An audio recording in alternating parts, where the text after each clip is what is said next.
It's at the top. Okay.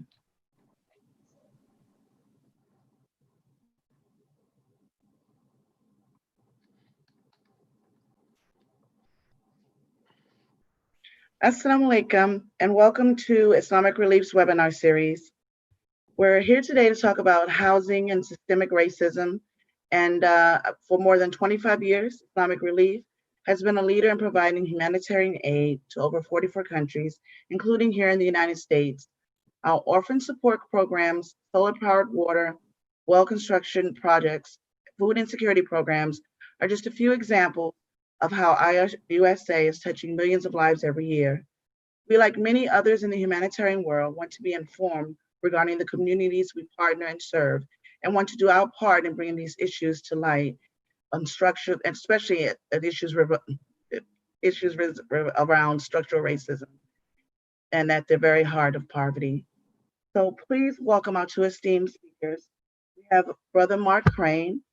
Mark Crane is a digital strategist, online campaigner, and aspiring community organizer with experiences both small and non-profit national advocacy organizations. He ran a web development firm for 5 years, was communications coordinator at Chicago's Inner City Muslim Action Network, and served on the digital team at the Obama 2012 campaign. Mark is also co-founder of Empower Change, a rapid response digital campaigning organization serving the Muslim community, and is the project director, for Dream for Detroit, a Muslim-led community development initiative on the west side of the city. Mark spends his days with the progressive advocacy group, MoveOn.org, where he serves as Mobile Innovation Director and Senior Strategist. We also welcome Safir Robb. Safir leads the intercultural team in providing clients with culturally competent business solutions. Initiating his career at the intersection of community development and social enterprise, his work has improved results for efforts ranging from business development and job creation to drug treatment and affordable housing. In the US and internationally, he has assisted numerous organizations and enterprises with developing strategies, approaches, improved relationships, financing options, and general good judgment to carry forward their agendas. With keen ability to identify and incorporate critical concerns from multiple perspectives, Safir's approach results in increased efficiency, profitability, and positive social impact for intercultural clients. A former consultant to President Obama's transition team for public diplomacy, Safir is a member of the Pacific Council on International Policy and a board member of Educate Girls Globally. So today we want to talk about housing. So I will turn over to Brother Mark Crane and allow him to provide his perspectives on housing and how it affects systemic racism. Assalamu alaikum, everyone. Bismillahirrahmanirrahim. Alhamdulillahi Rabbil Alameen. Wassalatu wassalam ala Rasulillah. So let me first start by just saying, how grateful we are to Islamic Relief for hosting this entire conversation series, and particularly for the conversation on housing as it pertains to structural racism in America.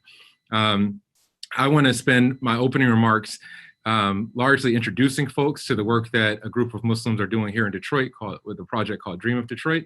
And then hope to, as we get into conversation and as we hear from Brother Safir with his lengthy expertise, and we get into dialogue, that we can dig more into the various layers of how this touches on the issue of structural racism. So, the reality is that in America, in modern day America, housing is a huge driver of the wealth disparities that we see between white folks and Black folks.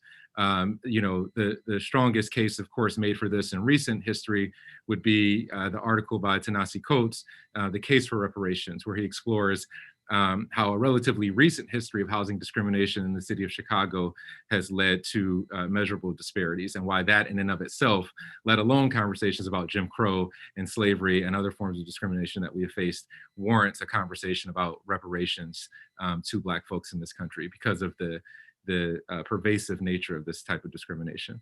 Let me again start by just mentioning a little bit of the work that we do with Dream of Detroit.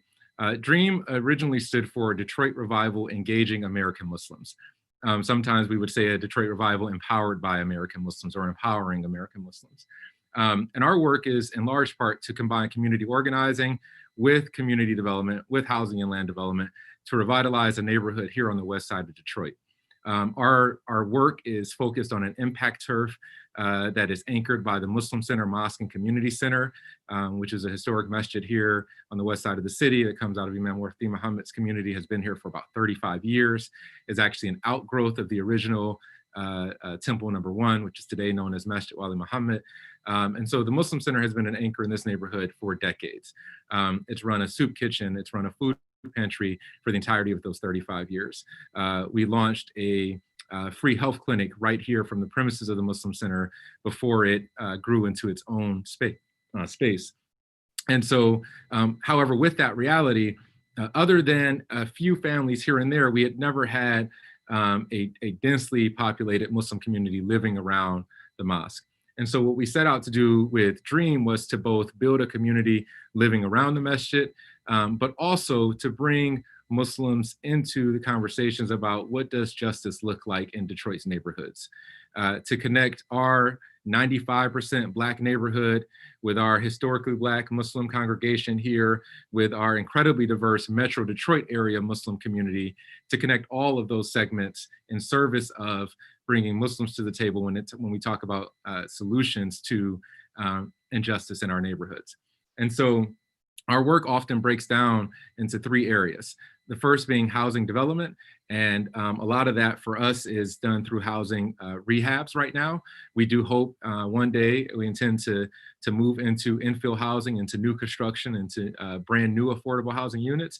But at the moment, what we're trying to do is live by the maxim that the greenest building is the one that's already there, and to save as many of the homes in our neighborhood as possible. We live in a neighborhood that experienced massive vacancy after the foreclosure crisis in 2008, after the Great Recession. And we saw vacancy rates as high as 40%. And so what we've done over the last 5 or 6 years is to try to save as many of those structures as possible.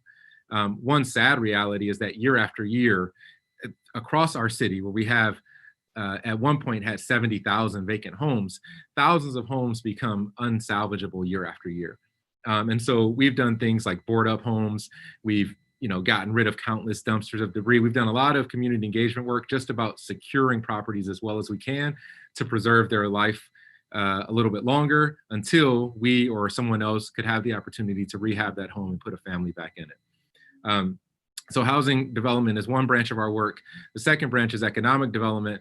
That is to say that we know that if we were successful in filling every vacant home in this neighborhood, that it would actually be insufficient if we didn't also have businesses lining our economic corridor the way that they used to, and providing us a level of walkability and commerce and jobs in the neighborhood. Of course, that's an incredibly, that issue is harder to solve than it sounds in the era of the sort of Amazonification of our economy. We've already gone through one wave where bookstores and other sort of businesses of value have started vacating corridors. Now you've got like vanity projects, you've got more dollar stores than ever, you've got cosmetic shops, you've got doggy daycare type of thing. I mean, these are the types of businesses that are now popping up in places where we used to have far more productive types of businesses. And so, and that reality, and especially in a reality that COVID has exacerbated, where folks are constantly getting deliveries these days, what does a thriving economic corridor in an inner city neighborhood look like? That's the question that we're faced with, and one that we are attempting to solve through our work. And then the third branch of our work is community organizing. And that's because, number one, at our core, one of our values, we believe in the power of people and the self-determination of local communities. And so to attain that sort of self-determination, we need to be organized. We need to be developing local leaders. We need to have residents who are completely bought into determining their own future in this neighborhood. But also because we looked at the work that we were doing and we said, it frankly isn't conscionable for us to continue to raise tens of thousands, at this point, hundreds of thousands of dollars, from foundations, but largely from private donors in the Muslim community to rehab individual homes one at a time without actually addressing some of the systemic issues that have made Detroit's neighborhoods look the way that they do. And we know that these are issues that are being dealt with in other parts of Detroit, beyond our own neighborhood and in other cities across the country. But we try to stay focused on what does it look like to find solutions for this neighborhood and the people who live here. And if those are scalable, great. And if we can share those learnings, great. And if we can export those models, great. But we're focused on what does it mean in this neighborhood. And again, for the long-term residents who've been here, some of my neighbors have been here for 6 generations, as well as the new folks who want to move into the neighborhood. And so when we stepped back and we said, why do Detroit's neighborhoods look like this? Well, I mean, the reality is that a large part of the emptiness of Detroit's neighborhoods, let me pause because, sometimes, especially folks who have never actually visited Detroit, who've only seen, the ruin porn that folks would, in the early 2010s, especially, there was just a slew of articles about Detroit's abandoned factories in our blocks and so forth. And it was really, it was blown out of proportion in a way, and it was very like sensationalized and like voyeuristic, right? Beyond that, people tend to think that like the problems that we're dealing with go back to 1967, when in fact the Great Recession is what decimated our neighborhoods, right? I grew up in a city that still had over 1 million people. Today we have just shy of 700,000 people, right? Grew up in a city that didn't have a single vacant home for the majority of my childhood until I was in my mid-teens. Now the same blocks are half gone, literally. And so when we look at this problem and we trace it back to the most recent cause, we have to look at foreclosures, property tax foreclosures in particular. So I'll start to wrap up with these statements about kind of where we are in the city of Detroit with property taxes. Detroit is an overwhelmingly poor city.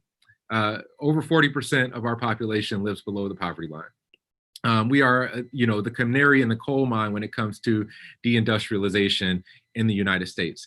Frankly, we're the canary in the coal mine when it comes to state reactions to Black political power in the United States. And so a lot of what has happened to our city over the last 5 decades can be drawn directly to, again, state reactions to our first Black mayor elected in 1972. And the fact that he ran against police brutality, the fact that he ran on opening up city contracts to Black folks in this majority Black city.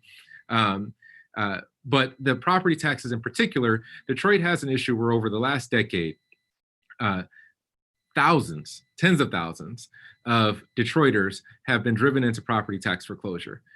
In fact, at a point, we could count that more than 1 in 4 Detroit homes had gone through property tax foreclosure. And the vast majority of those were actually being overassessed on their property taxes, being overassessed by the city. And the data shows that in particular, folks with the lowest valued homes were being overassessed the greatest.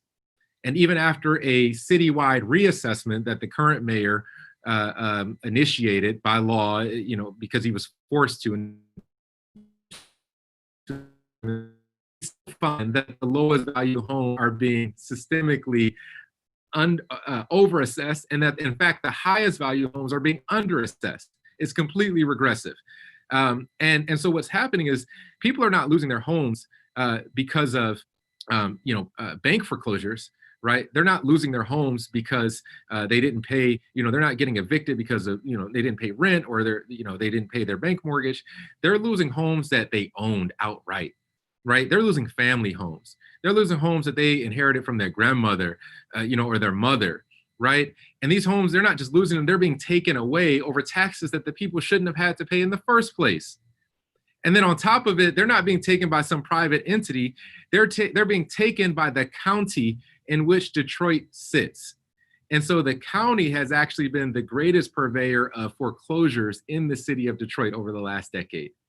right? Our data, the coalition that we work with, the Coalition for Property Tax Justice, and you can learn more about that coalition at illegalforeclosures.org. You can learn more about DREAM at dreamofdetroit.org. But our data shows that at least 10,000 homes, controlling for all the variables, there are 10,000 households that would not have lost their homes except for the fact that they were overassessed on their property taxes in the first place. So this is really a travesty. This is a travesty that we should understand, by the very fact that our faith dictates protection of personal property. And in this case, we have our own county government, not just taking away individuals' property, but then decimating entire neighborhoods and entire communities. And this is a travesty that it's going to take us years upon years upon years to climb out of. And so our work, again, with our community organizing, is to say we can't just raise the funds to do these individual rehabs, which is a necessary but frankly sort of a neoliberal approach. We actually have to hold the folks accountable who have made the city's neighborhoods look like this in the first place, especially when they're public servants, especially when they are elected officials, especially when they are the government that we turn to and that we place our trust in. And so, again, I'll start to kind of close there, looking forward to the questions that we'll get into. But, the reality about our work in Detroit is that we live in a state that sometimes is referred to as up south, and we live in a city that, again, is 85% Black, that has represented the epitome of Black political power in the past, that at one point had the highest Black home ownership rate in the country. And today we're a majority renter city. Right. Today, more people leave the city of Detroit to access jobs than they can find in the city themselves. And in fact, we have folks from outside the city driving into the city to access jobs because, we're in this sort of sick cycle where folks can't access work in the places that they live because the work is purposely taken far from them. So you can't talk about housing development in the city of Detroit without contextualizing it in terms of race. You can't talk about it without looking at the history of white flight in this area, which is exacerbated by, deindustrialization. And so, again, I'll start to kind of close there and save the rest of my remarks as we get into the questions. Jazakallah.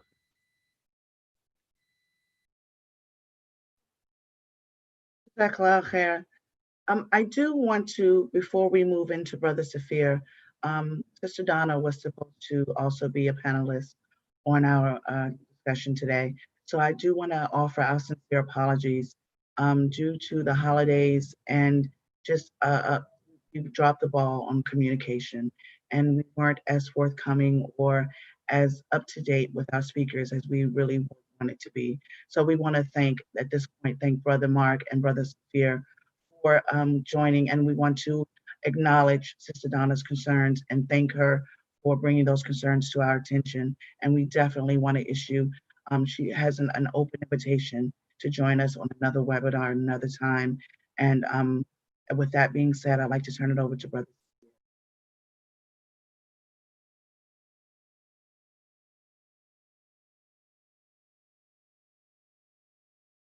Oh, there we go.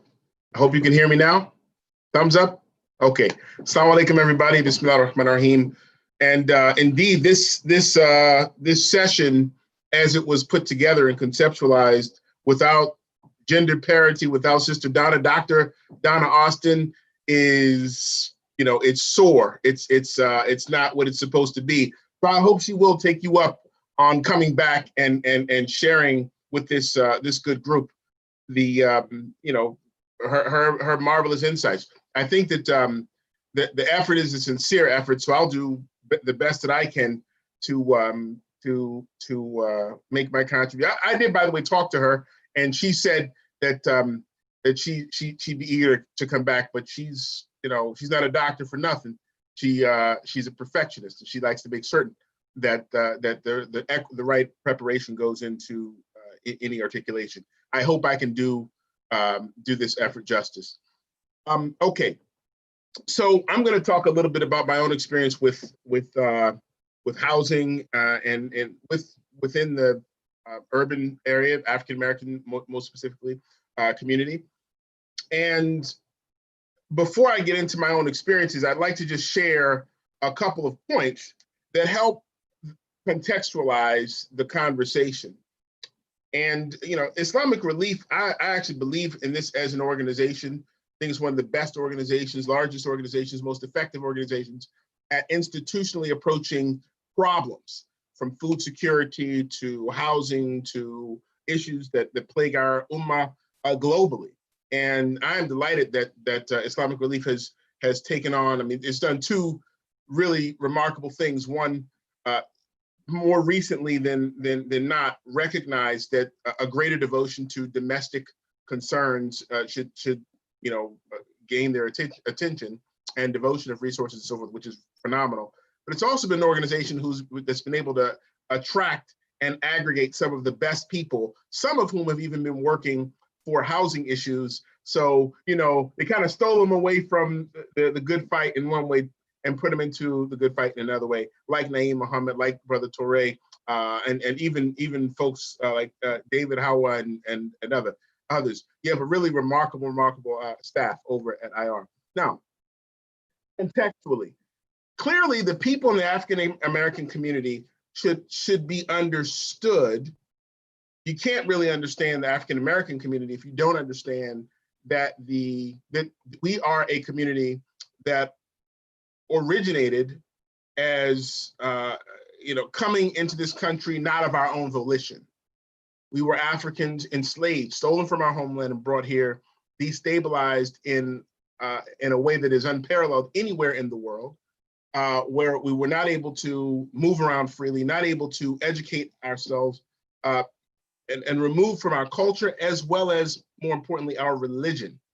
So Al-Islam comes along, and for those who've been blessed to get introduced to Al-Islam, we've been liberated in our souls. We've been liberated in our ability to think. We've been liberated in our ability to move around. And it is a remarkable force to unite those who found the peace and the promise of the freedom and the justice and equality that America has promised but failed to deliver. The African Americans, as we've you know, realized the point, slavery is ended, Emancipation Proclamation, and then, you know, the stability, the broader stability for the African American community, which doesn't have a solidarity around culture at this point. It's been broken and destabilized.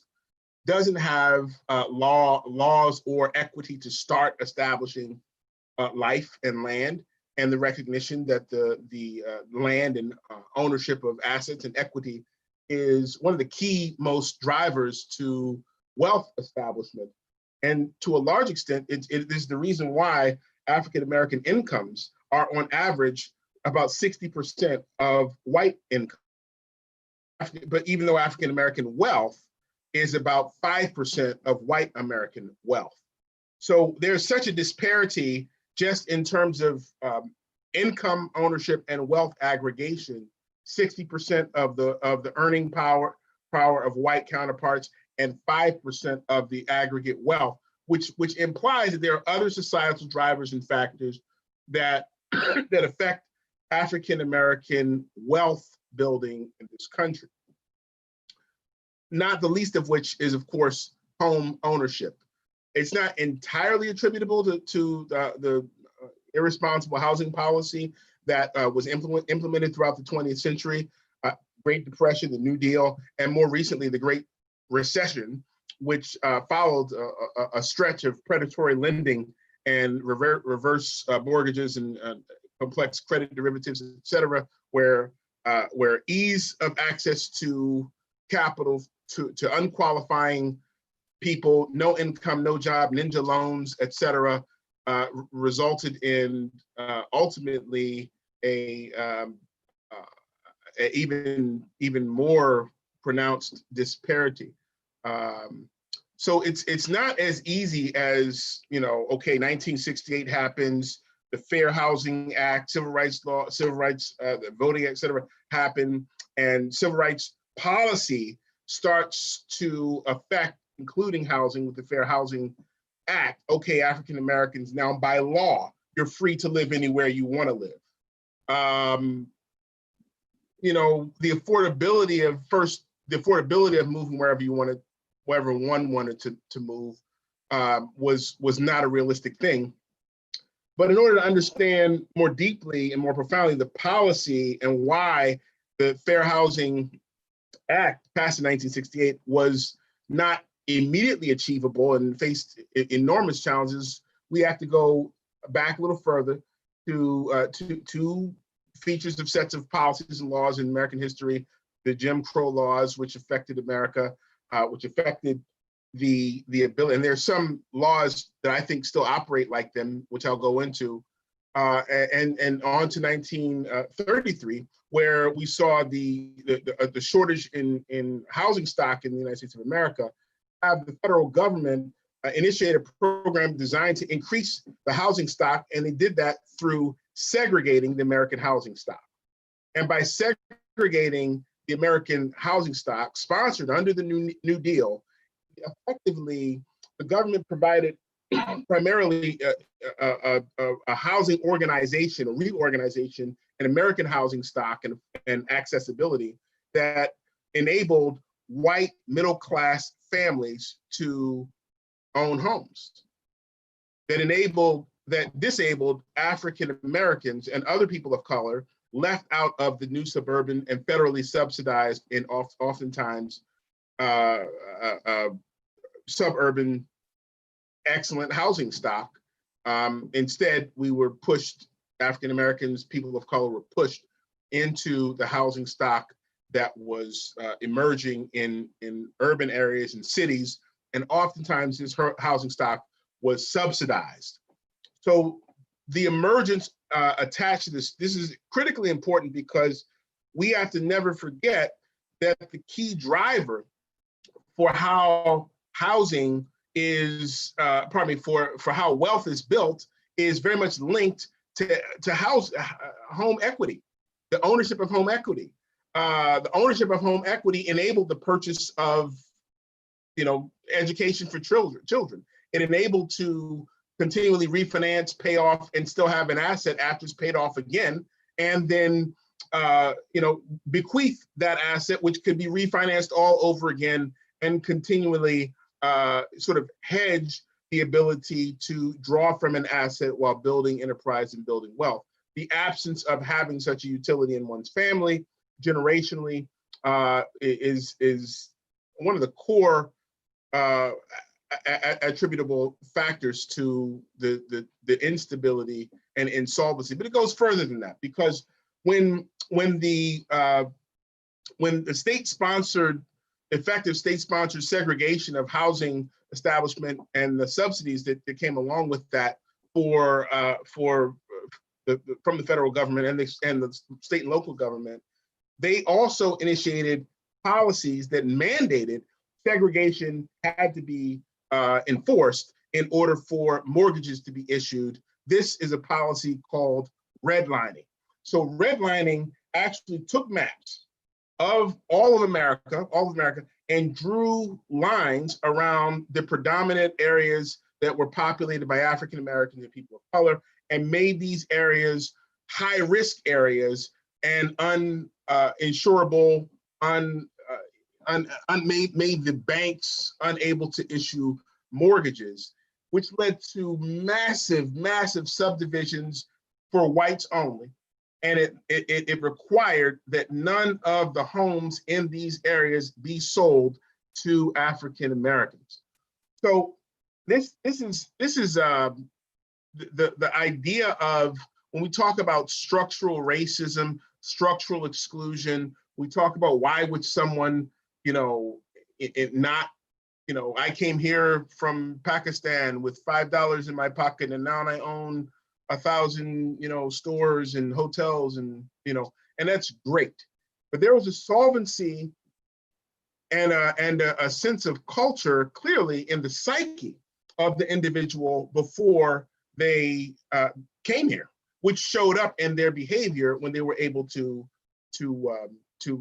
excel and succeed.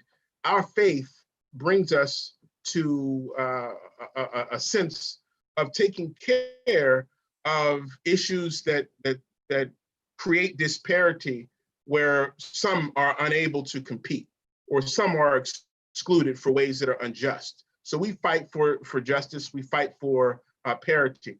The segregation of homes in our metropolitan areas today has led to such stagnation and such inequality because our families are unable to move and be as upwardly mobile as if they were living in, almost because they are living in segregated communities where the opportunities are absent, where the communities of practice are absent, where the reinforcing associations of individuals were able to cooperate in order to create an economic benefit one to another has been isolated and segregated along with where people live.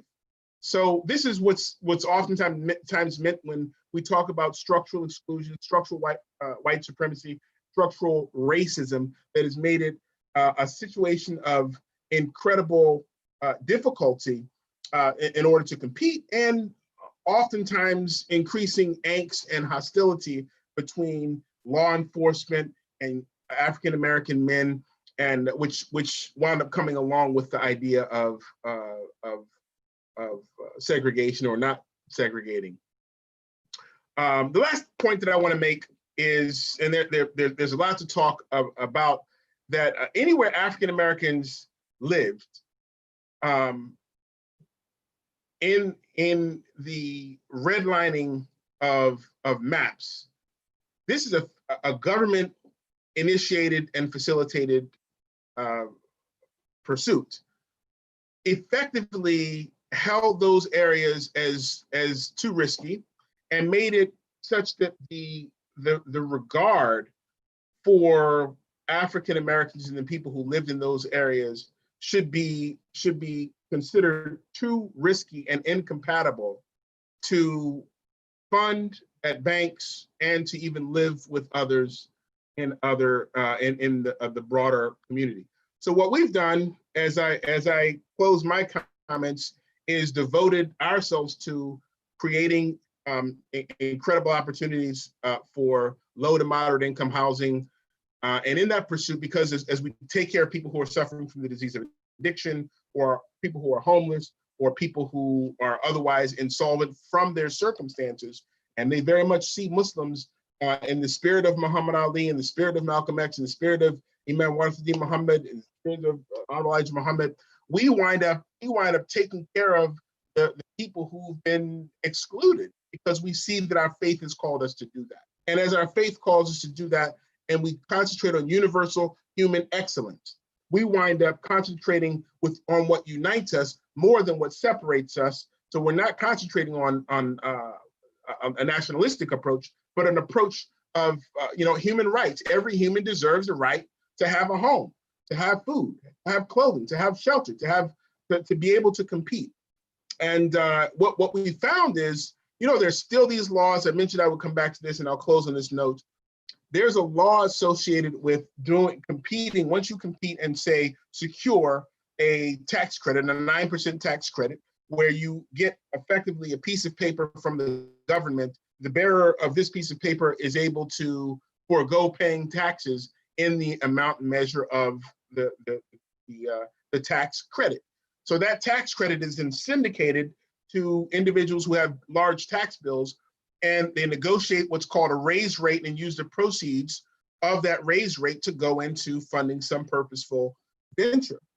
Well, that's a phenomenal idea, phenomenal utility. It's something that we've been able to build low to moderate income housing for people who are 30 and 40 and 60% below area median income, in order to create affordable housing opportunities and economic opportunity, because we use the people from the neighborhoods to build the low to moderate income housing.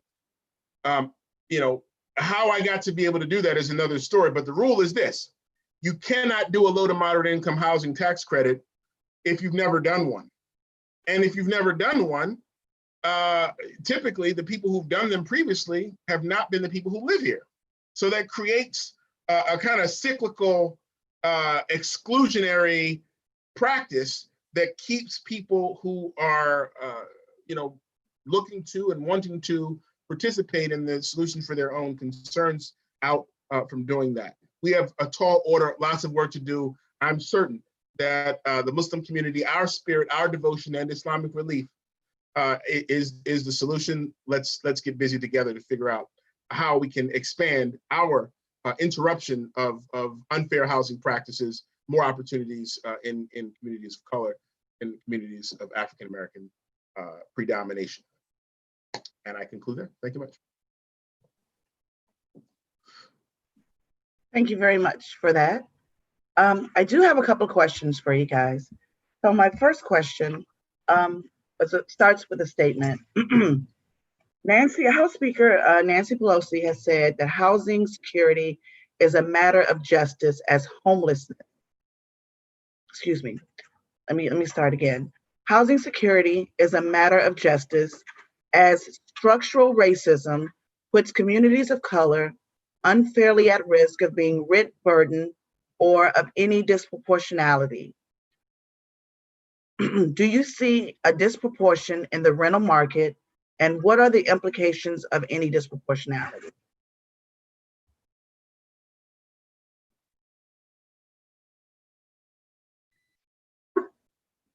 I can jump in first, Safir.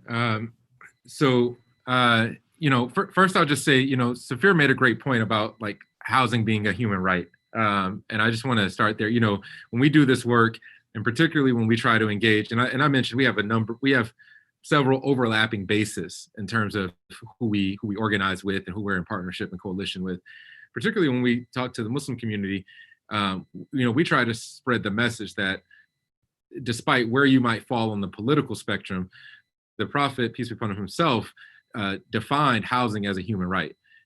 When he said that there is no right for the son of Adam except in three things: housing in which he lives, clothing to cover his nakedness, food and water, or a piece of bread and water. And so, from that perspective, whether you're right or left or centrist or ambivalent, you should see housing as something worthwhile and as something that is aligned with our values as a faith community.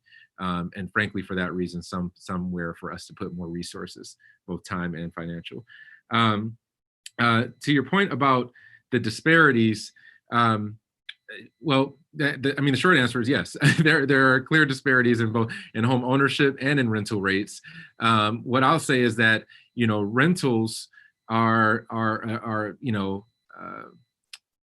persistent part of the American housing landscape, but I want to stop just shy of calling them a dead end. What I'll say is that they're not something that we aspire to create too many of in the course of our work. That as we're up to 11 homes now. We've got 12 and 13 in the pipeline. That includes some families. That includes some special projects like an artist residency, like a transitional home for brothers who were previously incarcerated. As we start to set our visions on doing more units, we're open to facilitating some more rentals, but ultimately we want to be in the business of helping folks attain a level of equity, as Brother Safir was mentioning. I mean, housing has been the biggest driver of wealth building in this country. Now, unfortunately, for Black folks, that's been categorically untrue, right? As the brother mentioned, the investments that went into housing coming out of World War II went into suburban housing.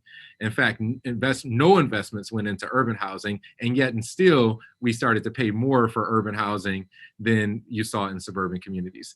The subprime crisis was specifically targeted at inner city communities, particularly at Black folks. And even when Black folks own their homes, our homes tend to be in neighborhoods where the houses have less equity. And why is that? It's because of a myth that the real estate industry created that said where Black people live, houses are worth less. Like that is the myth that they created to move white folks out to the suburbs as Black folks moved into urban cities. And that's the myth that they created to keep Black folks locked into those red line zones. There is no substance behind it. It was a part of the profit motive. And so, Richard Rothstein, who wrote a book called The Color of Law that came out a few years ago, he said a home is one of the only assets in which the race of the owner affects the rate of return, right? A home is one of the only assets in which the race of the owner affects the rate of return. Because by design, houses in our neighborhoods have been kept purposefully deflated. when we talk about building equity, part of what we're trying to do is create more homeowners. We're also looking at, alternative models. In Detroit, the Community Land Trust has gained a lot of popularity lately. There are historic examples of the Community Land Trust, I think, going back to the early 70s, and you see some popular ones in like Durham and Boston and some other cities. It's an emerging trend here in Detroit. At Dream, we're focused on the sort of tried and true co-op model, which the federal government walked away from, but which was never disproven to be effective when it comes to creating equity for low-income folks. And so part of our way of diverting people away from rentals, if they have no interest or no preparation for home ownership, is to point them toward a co-op model where they'll still have equity in the overall housing structure. We have a scattered site housing co-op that we're setting up here because we have multiple properties throughout our neighborhood that are all under one co-op. So the person would have autonomy over their home, and they would have shares in our overall entity, but they would not own their specific property outright. So that's an alternative model that we're pursuing. And that was a long way of answering your question. Thank you. Just as a follow-up, we talk a lot about, back to your statement of Black homes traditionally not being, or where we fell into the myth of thinking that our homes are not of any value. And now we look at the flip side of that, where gentrification is coming. So now the homes that we've had, or the areas where we've been subjugated to as far as subsidized housing or low-income housing, are now being demolished. And the Blacks are being moved out of the areas. I know specifically with Washington, D.C., where gentrification is rampant. What do you see as a bigger issue? Access to credit or banking protection?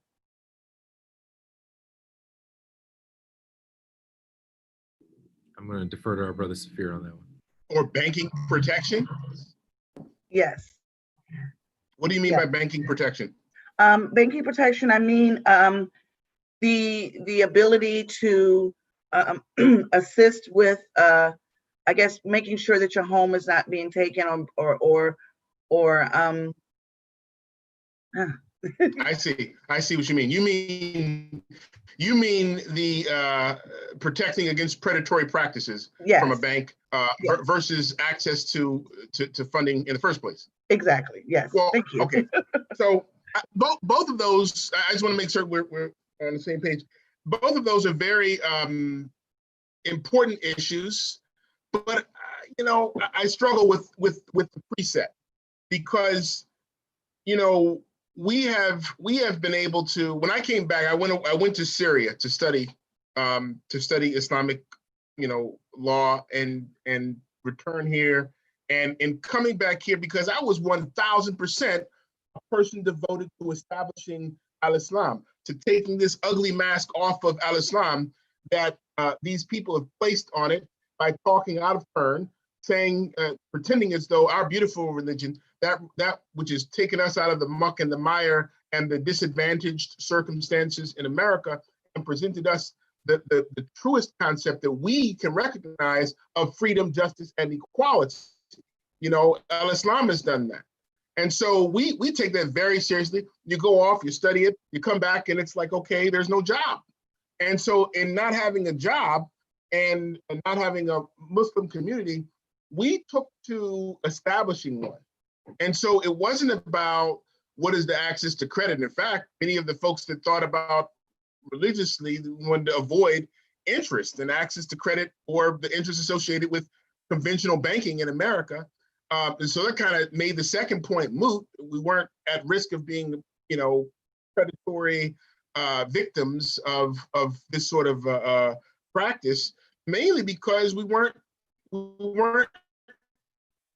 bankable or pursuing bank. We didn't care about the bank. We were going to other places that provided us access. So I would say, okay, Stephanie, Mark, you have 10,000, I have 10,000, we have $30,000. We'll go buy that property over there, renovate that property over there, and hold the note for someone else to buy it at a reasonable return on investment. We did that 350 plus times in Baltimore. And now we have a Muslim community with so much equity where people have started to move in this area because of the stability, because of the devotion. They like living around the Muslims. You know, if the person to the right or to the left, you know, you can define really what the market is for your home based on the comps, the comparables. So what houses go for in an area that are similar to the house that is the subject house for a sale really defines the worth of the house that is to be sold. But we were able to, through character, good behavior, decency, add something that neither one of these plots of land could add, which is, you know, not for $1 million could you give me a neighbor like the one I have, or the one to the right or the left. And so we're taking really Islamic principles that make you concerned. And I ask whether your neighbor is a Muslim or a Christian or a Jew, your neighbor, you have got to Islamically honor your neighbor. And so by the wisdom of that is by honoring your neighbor, you appreciate the value of your home, your equity in your home. And so when it comes time to borrow against your home or create more value from your home, all of those are options. And this becomes something that winds up stabilizing communities, creating hope. It is the application of Islamic relief. So I would say that the idea of predatory lending, or, you know, protection from banks or access to credit is something that we could define, even though these are problems in the society and they're systemic problems. We have the opportunity to provide a systemic solution by creating access to, like, if we use even the concept of ijara, where we rented from on an asset-backed basis and secured our investments in the Muslim community on that base, we would actually create an easier access. We'll create an economy. We'll create, and it doesn't have to stop with Muslims. People would love an easier access to being able to have a human right of a place to live, if it is, and their agreement is they get to buy that place at a premium to what it cost. You know, if we were pooling our resources and you know, investing in houses right here in the United States, of any urban area. Urban areas are where the property values have been maintained as low, are now the premium place to live, because now there's this whole culture of I want to eat, I want to play, I want to live where I work, and all that is happening in urban areas. So they're trying to get folks down out of the cities and into the suburbs so they can have the urban housing stock. We should wake up, and we should wake up like right now and pool our resources and create endowments by focusing on and investing in the redress and repair of urban neighborhoods. We'll confront other issues, but one of the issues won't be whether or not we'll have access to credit and whether or not we need to be protected in some sort of a just way because there are predatory practices. We would eliminate those right away if we stood up. Okay, thank you. I guess my last question is, according to, well, no, I have two more. According to HUD's annual homelessness assessment report, Black people make up 13% of the general population, but more than 40% of the homelessness population. What can homeless providers do better to facilitate the movement out of homelessness?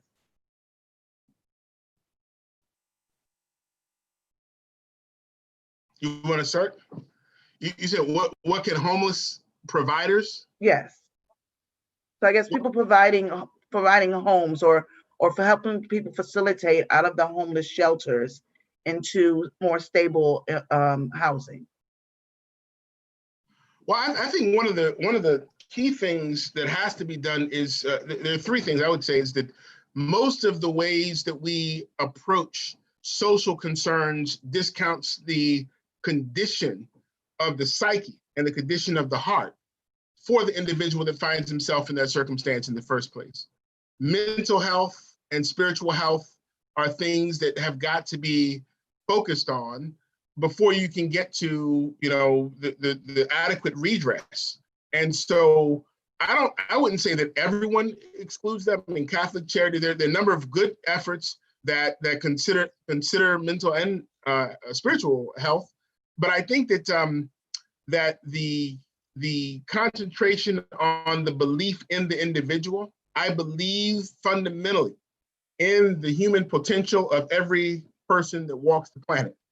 So if we look at the person who as an old junkie or a homeless person, we've already failed. So the first thing is that what is the approach and the mindset of how we deal with the individual and with the intention of helping them. And the better help is to educate, is to help create opportunities. Work and spiritual solvency are the critical ingredients to providing redress. Now, if that becomes the approach, and then you go on to say, okay, now we want to attack homelessness, or we want to attack, creating housing solvency. You got in Baltimore City and in Detroit, where we both live, literally thousands of houses that are vacant. If we were to rethink housing policy, where we create tax reconstituted tax revenue based on rehabilitating houses that are currently not on the tax rolls, by making those houses that are not currently in service, you take them, make them available to people who are homeless, and give them the support of mental and spiritual solvency supports to give them stronger. We could actually provide the sort of base economic labor by creating jobs to actually fix the houses, and the continuity of those jobs would actually enable the individuals who own the houses to sustain the mortgage associated, or the cost of the hedged cost of paying back what it costs to fix those houses. These ideas aren't novel ideas, and there are plenty of federal subsidies, state and local subsidies that are there to support them. I think we need to have a holistic approach where we think about what it takes to, what got the person in the condition in the first place, and what is it going to take to get them out of that condition. And I think the actual solution is right in the problem. Yeah, that's a great point. I can't echo enough that this requires a holistic response. But when it comes to housing, I also just say, thinking as creatively as possible is one of the places we have to be. Not too far from us, there's a project to shout out a local partner called the Tiny Homes Detroit Project, which is run by a local group, Cass Community Social Services, and I think they've built 20 tiny homes so far, with the intention of selling those to folks from indigent communities over a 7-year period, whereby those folks don't have to acquire any debt. They end up with a property that they own outright, that's green powered, that's a brand new construction. Mashallah, Muslims like to have big families, so the tiny homes aren't flying in our neighborhood. Unfortunately, the idea wasn't received too hot, but there's a place for creative solutions like that, I think, when we talk about solutions for homelessness. And we do have a question from our audience. How do we spread the idea of housing co-op, which doesn't need credit, such as Brother Safir talked about? Is there an effort to spread such ideas across other communities? Interestingly, I was talking about this with Islamic Relief, because this is a group that has the mandate to not only provide support for immediate concerns, but they have the mandate to grow and do a responsible, job, working with the contributions. And there are rules about soliciting money, and you really want the kind of institutional bandwidth to create that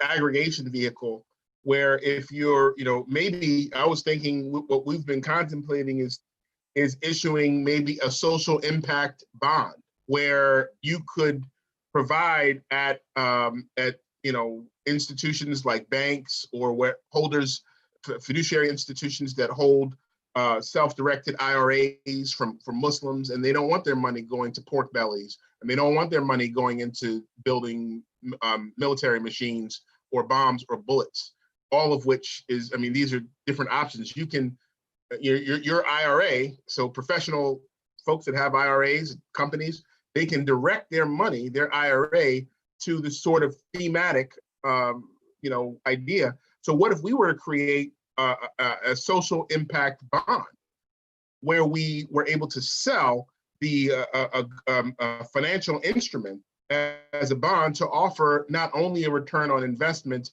but a return on impact, that where that investment goes into a housing co-op-esque type of fiduciary facility. We've done it, effectively in Baltimore, a couple other places around the country, and we're expanding that as an idea. It's not something that's already established. I'm actually on the practitioner side. I develop houses. I can't also be there has to be a separation between the creation of the debenture or financial instrument and the person who deploys it and the person who markets it. There are three, there are rules which actually are protections for, for financial transactions, make certain people aren't getting conned. And I think that those are good protections, but I would stay tuned, and hopefully soon we can work in conjunction with other partners to create a solution that would offer to the market a social impact bond. That's what I have. Mark? Well, I love that idea. I'll just echo, Islamic Relief, there are a few institutions in our national Muslim community that have the convening power to pull together practitioners from across the states to actually have a scaled impact. So I'm excited that y'all are in that conversation already. We've looked at, what would, our city approaching Sharia compliant bonds look like? That's a conversation that obviously you need to have a level of political relationship and clout to open up, and cities have their own bond schedules, so that's not an easy conversation to move forward, but it's one that we've considered, opening up to global Muslim financial markets essentially. One of the things that I think is worth mentioning before we close is that this issue is both about housing justice, and it is a matter of justice and equity, but it's also about who we are as a community. Because one of the things that we talk about quite often in this area is the fact that when you look at Muslim community settlement patterns, they map right onto broader trends in housing segregation in the United States. And Detroit, with 110-year history of Muslims, both African-American Muslims and various waves of immigrant Muslim communities, is a perfect example of how folks land in one place and then very quickly move out to other parts of the city where actually their Black co-religionists cannot move, do not have access to the homes there, let alone the capital to get those homes, et cetera. And so you see cities that were known as sunset towns when I was growing up, cities that we didn't go to, become huge pockets for Desi Muslim communities, for instance, in the Metro Detroit area. Or you see a city like Dearborn, where the mayor for decades said he wanted to keep Dearborn clean, which meant keep Detroiters out. And you see, early Lebanese and other Arab immigrant Muslim populations make that their home. So, what we've allowed in this country to happen is for the very ways in which white supremacy has oppressed Black communities in this country to seep into our own communal relations. And so sometimes we hear people talk about, oh, well, the Muslims should have an Ansar and Muhajirin program between the urban and the suburban masajid. And my response to that is no, because number one, there are power dynamics there that y'all aren't talking about when we talk who's the Ansar and Muhajirin and in what scenarios and in what context. But number two, why don't we get to the deeper issues of why we can't live amongst each other? And part of that, if we're real with ourselves, is that we've allowed the sort of superstructure of American housing segregation to directly impact our community and to supersede how we're supposed to see each other as brothers and sisters. So I think that's an important part that I didn't want to leave out of this whole hour-long conversation. I would say also that is a part of our experience. There's another part of our experience that I think we could really afford to amplify more. And I can remember this guy named Mahmoud Kazmi. I was 11 years old, and he was him and Suhaib Barzinji. Different guys. These people these are good men. They would come and bridge between urban areas and suburban areas, and it was amazing. They actually challenged the idea of how we segregate and we, yes, we would go to MENA and different organizations. We would see some of the prejudices that Mark is talking about, but I would also firsthand witness to people who have done the work, who've tried to bridge in spite of some of this structural behavior that imitates the broader community, the broader America. There's a lot of imitation of the broader America that prevents us from really innovating in the right way. But I think we would be remiss if we didn't acknowledge those pioneers and individuals who made it a point. Even Imam Muhammad Majid and I mean, there have been loads and loads and loads of people who struggled to work across difference to create that bridge. I want to acknowledge them, and even Abdurrahman Alamudi and AMC and different ones over the years. I would see great attempt to cooperate and work across difference, and I think we ought to acknowledge it and take good lessons from the best parts of what's come of that.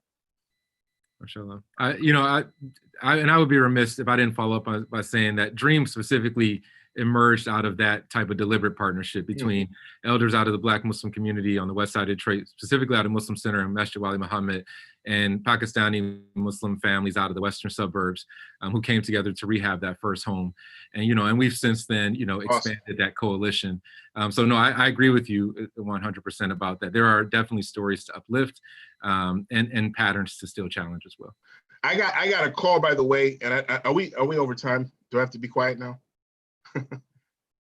No, go right ahead.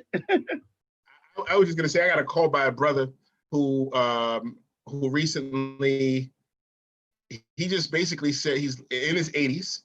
He's a friend of a buddy of mine who's his buddy's I think he's a doctor. I actually know his wife. I went to school with her, and they're a great family. I mean, her brother actually gave me one of my first jobs as an assistant pump engineer, cleaning. His name's Amr Ahmed. We were cleaning sewer lines and stuff in New York City. But these are phenomenal. I don't think about him I don't think about the across difference. It's Amr. And he has good food, and I introduce him to good food. And what? Like I let him taste the cheesesteak, he let me taste some biryani, and it's all good. But I will say that the brother called me, he's 80-something years old, his sister's father-in-law, and he says, look, I am concerned about creating sadaqah jariyah for myself. And what I want, I respect you, you come, he did his homework, what have you. He said wonderful compliments. He said, I want to make a house. This is a shout out to Donna Austin, Dr. Donna Austin. I want to build a house devoted to Muslim women. And I have $500,000. Can you take this money? And I'm like, man. So that just punches the point for the one question that did come from the folks that are listening, that we have got to do a better job making more accessible and practical conduits to that co-op type of an idea. It's a brilliant question. I wish I had a better answer. We've got to work on that. We're working on something for the brother proposal. We pulled together the people who are in this field, identified a house for them, and of the 350 houses we've done on the Muslim community, plus the 72 units with the drug recovery, this just becomes another one. So there's actually a big benefit that purports and propels sustainability by doing the work in service, not just doing it by lip service and jumping in front of a camera. So I want to give a shout out to that brother. And that brother, by the way, Pakistani, thick accent, all that. I asked him, like, you might want to talk to what masjid do you go to? Talk to people. He said, listen, brother, if I wanted to go to that masjid, I don't need you to tell. He kind of pulled OG rank. He pulls, like, he's an elder, and he pulled that rank, and he said, look, if I wanted to go there, I would already have been there. Yes, sir. And he said, look, this is what I want to do. I've made my decision. And how quickly can you get it? And it has to be like this because, and it's an amana. It's like Sadaqah Jariyah that hit he said, I'm telling you right now, my motivation is to get Sadaqah Jariyah for if I check, I don't know when I'm going to check out of here, but it probably will be soon. So I thought that was just an amazing, just very flat and human example of how we work together, to support one another. That's the solvency and the solution for this country. It's the opposite of what we see happening from the highest level of this country right now.